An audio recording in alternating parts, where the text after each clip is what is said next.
She was America's sensible girl next door, the voice of reason, the steady hand in a world of chaos. Joyce DeWitt became a household name as Janet Wood on Three's Company, the reliable roommate who kept the madness from spiraling completely out of control. But behind that wholesome smile, behind the football jerseys and the girl next door charm, there was a woman fighting battles most of us never saw. Today, we're pulling back the curtain on Joyce DeWitt's life, the struggles she faced, the betrayals that cut deep, the moments that nearly broke her, and the resilience that kept her standing when everything around her was crumbling. This is the story they didn't want you to know, the truth behind the laughter, the darkness behind the spotlight. Stay with us as we uncover the untold stories of Joyce DeWitt. Joyce Ann DeWitt was born on April 23, 1949, in Wheeling, West Virginia, a small-town girl with big dreams that seemed almost impossible from where she stood. She was the second oldest of 4 children, born to Paul and Norma DeWitt, a family with modest means and traditional values. Her mother carried Italian blood in her veins, while her father descended from Swedish and Dutch roots. It was a household where dreams were supposed to be practical, where acting was seen as a fantasy, not a future. But even as a young girl growing up in Speedway, Indiana, a suburb of Indianapolis where the roar of race car engines filled the air, Joyce knew she was different. At 13 years old, she stepped onto a stage for the first time, and something inside her shifted. It was like finding a piece of herself she didn't even know was missing. The spotlight, the audience, the transformation into someone else. It all felt like home in a way nothing else ever had. In high school, Joyce threw herself into every performance she could find. She took acting lessons, participated in school shows, competed in speech and debate through the Indiana High School Forensic Association. She was a cheerleader, full of energy and determination. She even worked at the Indianapolis Motor Speedway ticket office, surrounded by the thunder of engines and the smell of burning rubber. But her mind was always somewhere else, on a stage, under lights, becoming someone extraordinary. But there was one problem, a massive, heartbreaking problem. Her father didn't approve. Paul DeWitt was a practical man, and he couldn't understand why his daughter would want to chase something as unstable, as uncertain, as acting. It wasn't a real career in his eyes. It was a gamble, a risk that could leave her with nothing. And he made his feelings clear. The tension in the DeWitt household was palpable. Joyce wanted to study theater to make it her life's work, but her father stood in her way like a wall she couldn't climb. But Joyce DeWitt was not the kind of woman who gave up easily. She fought for her dream. She pleaded. She reasoned. She refused to back down. And eventually, slowly, her father's resistance began to crack. Maybe he saw the fire in her eyes. Maybe he realized that holding her back would only break her spirit. Whatever the reason, he finally gave in. Joyce was going to study theater. It felt like victory. It felt like freedom. She enrolled at Ball State University, diving headfirst into the world she'd been dreaming about for years. She studied theater with a passion that bordered on obsession, soaking up every lesson, every technique, every moment. And she didn't stop there. After earning her bachelor's degree, she set her sights even higher. She moved to California, the land of dreams and broken hearts, and enrolled in UCLA's Department of Theater MFA program. It was there, performing in summer stock, that a director saw something special in her.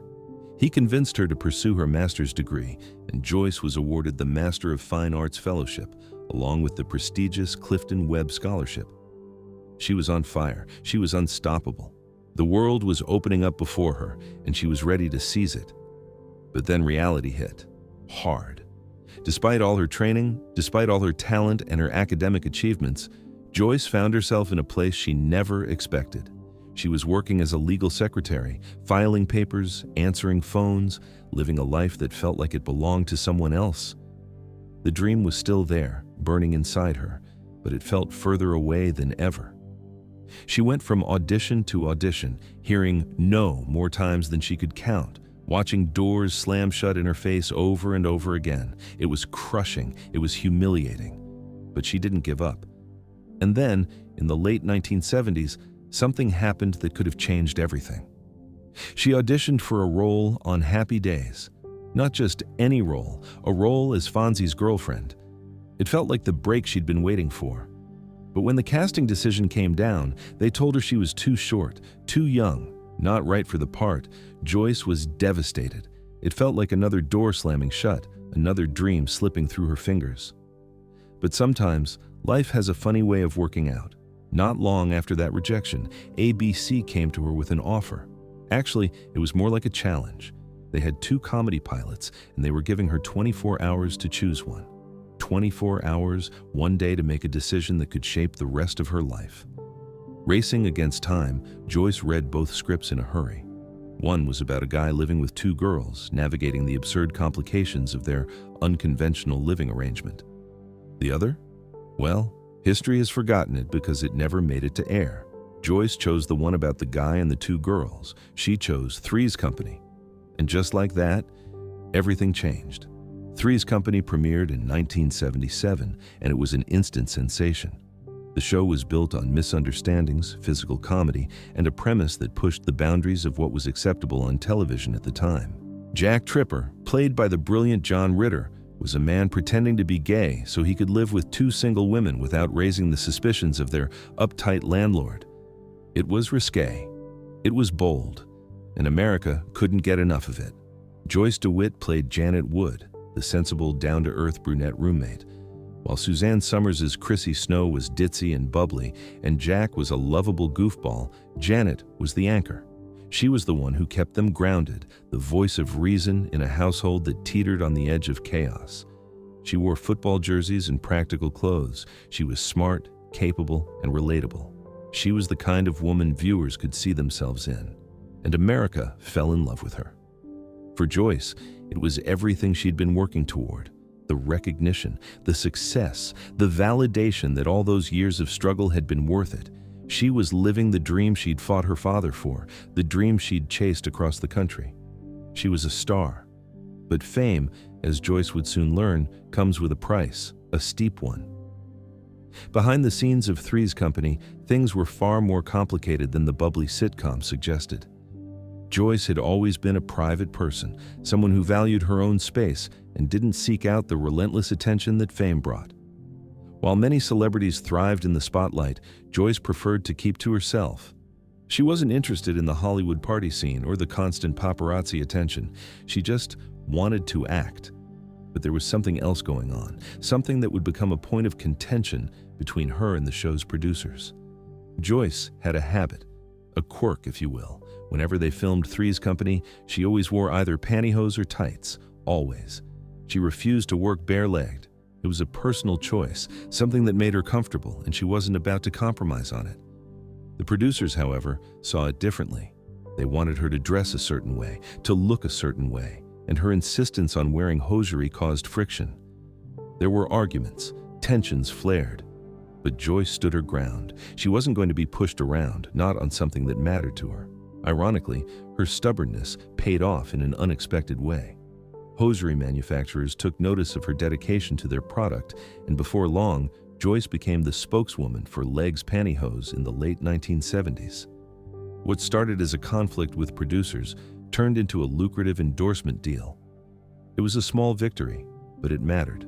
But the tensions behind the scenes were only just beginning. In 1979, something happened that shook Joyce to her core. She was promised a raise by the network, not a huge one, but a raise nonetheless, a recognition of her hard work and the success of the show. She was counting on it. She deserved it. But then, at the last minute, the network tried to take it back. Joyce was furious. She was heartbroken. She felt betrayed. She called in sick, not because she was physically ill, but because she was sick at heart, sick in the soul. The network had broken their promise, and she wasn't going to let it slide. She missed an episode titled Stanley's Hotline, and the absence was noticed by everyone. Finally, she managed to sit down with the network president. She made her case, and thankfully, her raise was reinstated. But when she told the producers she was ready to come back to work, they had already moved on. They said there wasn't enough time to prepare. They'd already reworked the script, giving her lines to a guest star, Anne Shadeen. Joyce was left out in the cold, watching someone else step into her shoes. It stung. It felt like punishment, but she held her head high and kept going. She had to.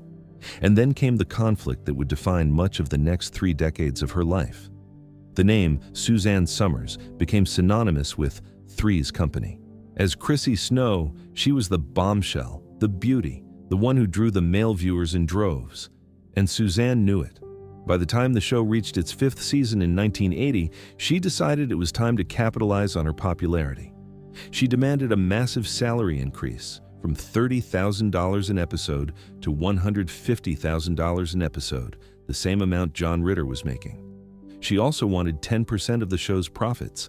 Joyce and Suzanne had been making the same salary, less than Ritter's, and Joyce had accepted the raise to $30,000 per episode, but Suzanne wanted more, much more, and when the producers refused, Suzanne refused to appear in certain episodes. She made excuses, a broken rib, other commitments. But everyone knew what was really happening. Suzanne was holding the show hostage, and it put everyone in an impossible position. The producers were furious. John Ritter was torn. And Joyce? Joyce was caught in the middle of a nightmare. She believed Suzanne was being greedy, that her demands were putting the entire show at risk. The salary negotiations dragged on, and the atmosphere on set became toxic. Eventually, the producers drastically reduced Suzanne's role, limiting her appearances to just 60 seconds at the end of each episode. It was a humiliation, a punishment, and then, at the end of the season, Suzanne was fired. But here's where things get even more complicated. In the aftermath of Suzanne's departure, she went on a publicity tour, painting herself as the victim. And in doing so, she made John Ritter and Joyce DeWitt the villains. She told the press that they had turned their backs on her, that they refused to speak to her, that they were part of the problem. For Joyce, it was a betrayal that cut deeper than anything else. They hadn't had a huge argument. Joyce hadn't been the one making unreasonable demands. But suddenly, she was being painted as the bad guy in Suzanne's narrative, and there was nothing she could do to change it. Over the years, Joyce tried to reach out. She left messages. She sent notes and letters. She gave Suzanne the phone number to the phone that rang right beside her bed. But Suzanne never called. And yet, publicly, Suzanne continued to tell people that Joyce didn't speak to her. It was maddening, it was heartbreaking. And for 31 years, they didn't see each other. Not once. 3 decades of silence, 3 decades of unresolved pain. When Three's Company ended in 1984, Joyce faced a choice. She could stay in Hollywood, chase more sitcom roles, try to capitalize on her fame, or she could step away. After everything she'd been through, the conflicts, the betrayals, the relentless pressure, Joyce chose the latter. She decided to step away from the spotlight and rediscover who she was outside of Janet Wood. She traveled the world. She explored new horizons. She eventually settled in New Mexico for a time, seeking peace and distance from the chaos of Hollywood. For several years, she barely acted at all. She appeared in a 1984 episode of Finder of Lost Loves, and then nothing. She just disappeared. But Joyce wasn't done, not by a long shot. In 1991, she returned to acting with a role in a production of Noises Off at Michigan's Cherry County Playhouse. She was back on stage, back in her element, and it felt right. Throughout the 1990s and 2000s, she focused primarily on theater, appearing in plays across the country. She starred in productions of Love Letters, Dinner with Friends, Miss Abigail's Guide to Dating, Mating, and Marriage, and Remember Me, often alongside her niece, Catherine DeWitt. She also took on smaller television roles in shows like Sybil, Living Single, and Hope Island, and appeared in independent films like Spring Fling and Failing Better Now. Joyce wasn't chasing the spotlight anymore. She was choosing her projects carefully, working on things that mattered to her. She had found a kind of peace in the quieter corners of the entertainment industry, but her personal life remained complicated. Joyce DeWitt has always been intensely private about her romantic life. She's never married, she's never had children, and she's rarely spoken publicly about the relationships she's had. But there have been a few men in her life who left their mark. The most significant was Ray Bucktenica, an actor and director best known for his role as Benny Goodwin on the sitcom Rhoda. Joyce and Ray were together from 1973 to 1980, a 7-year relationship that coincided with some of the most turbulent years of her career. They appeared together on game shows like Tattletales, and for a time, it seemed like they were building something lasting. But the relationship ended. The reasons were never made entirely public, but in a 1980 interview with People magazine, Joyce hinted at the struggles she faced. She talked about how her self-esteem and self-confidence had disappeared during that time, how she felt lost in a way she couldn't quite articulate. The breakup left scars, and Joyce retreated even further from the public eye.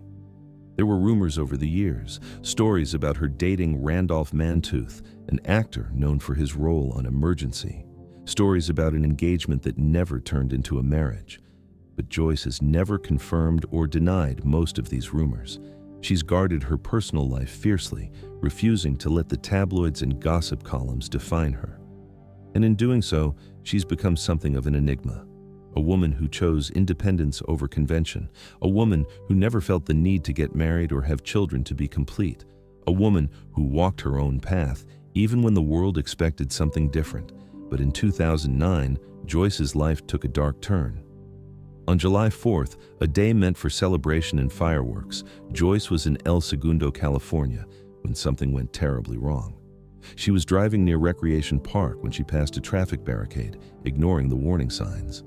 A police officer noticed her erratic driving and pulled her over, and that's when things got worse. The officer smelled alcohol on her breath.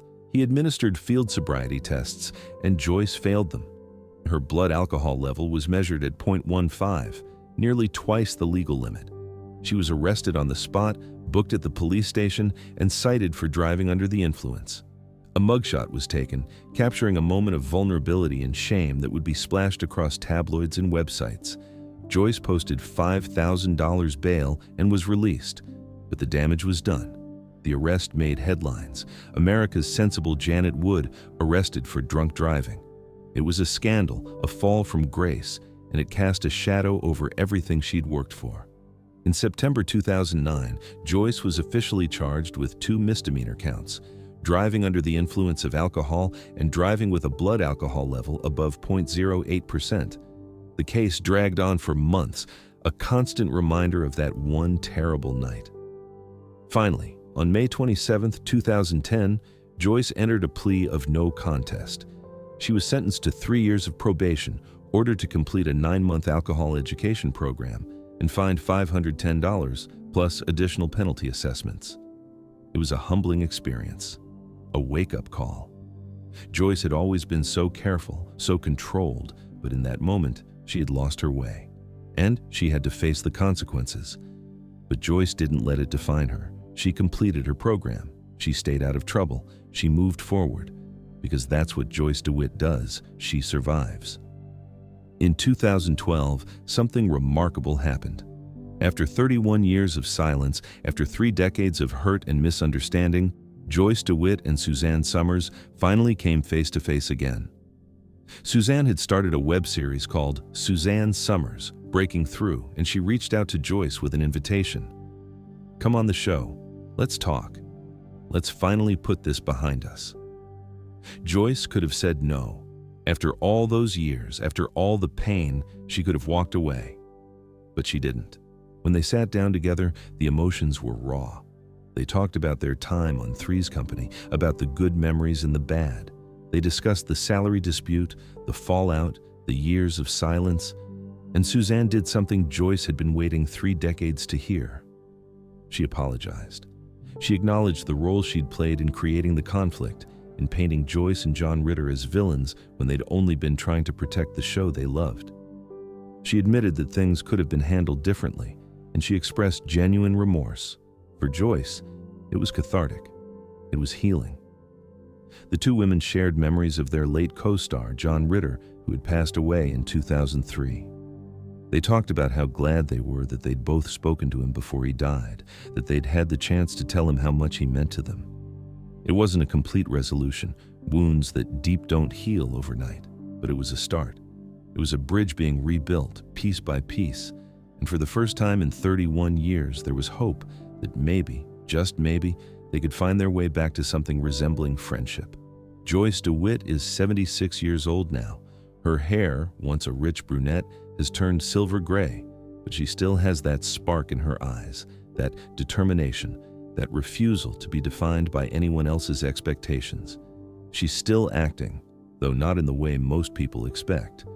She focuses on stage work, on smaller projects that bring her joy rather than fame. She's appeared in music videos, including one for the Davison Brothers Band's song Home in 2023, capturing the nostalgia and comfort of returning to where it all began. She's done theater productions, guest appearances, independent films. She's built a career on her own terms, and she's used her platform for good. Joyce has been deeply involved in charitable work, particularly around issues of hunger and homelessness. She's participated in forums on Capitol Hill, hosted events for the Family Assistance Program of Hollywood, and even co-hosted the World Food Day Gala at the Kennedy Center alongside actor Jeff Bridges. She's used her fame to shine a light on people who often go unseen, to make a difference in ways that matter. Joyce has also found a kind of peace with her past. She's made peace with the fact that she'll always be known as Janet Wood, that Three's Company will be her legacy. And she's okay with that. She's proud of the work she did, proud of the character she brought to life. But she's also more than that. She's a woman who fought for her dreams, a woman who stood up for herself when others tried to push her down, a woman who survived betrayal, scandal, and heartbreak, and came out the other side still standing. Fans still approach her with tears in their eyes, telling her how much Janet Wood meant to them, how much the show meant to them. And Joyce embraces them, grateful for the connection, for the love that has lasted all these years. Because at the end of the day, that's what it's all about: connection, love, resilience. Joyce DeWitt's story is not a simple one. It's not a fairy tale with a neat, happy ending.